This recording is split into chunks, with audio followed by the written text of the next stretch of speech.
சட்டவிரோதமான முறையில் நிதி திரட்டிய விவகாரம் அம்பலமானதால் நெருக்கடியில் தவிக்கும் ஆம் ஆத்மி கட்சிக்கு சொந்தமான காரிலிருந்து 3 லட்சம் ரூபாய் கைப்பற்றப்பட்டிருப்பது அடுத்த சிக்கலை ஏற்படுத்தியுள்ளது.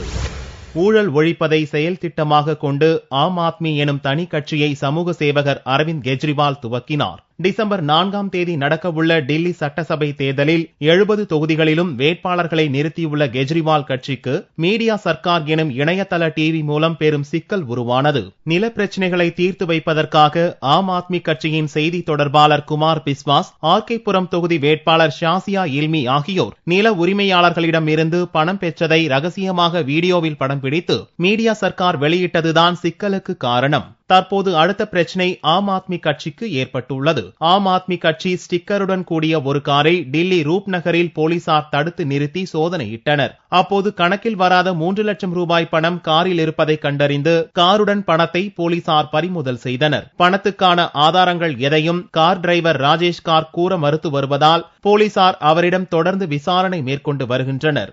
ஏற்கனவே கட்ட பஞ்சாயத்து செய்து தேர்தலுக்கு நிதி திரட்டியதாக எழுந்த புகார் குறித்து தேர்தல் கமிஷன் விசாரித்து வரும் நிலையில் இப்போது ஓட்டுக்காக வாக்காளர்களுக்கு லஞ்சம் கொடுக்க முயற்சித்த குற்றச்சாட்டுக்கும் ஆம் ஆத்மி கட்சி ஆளாகியுள்ளது. தேர்தலுக்கு 10 நாட்களே இருப்பதால் இச்சம்பவங்கள் ஆம் ஆத்மி கட்சிக்கு பாதிப்பை ஏற்படுத்தும் என்று எதிர்பார்க்கப்படுகிறது.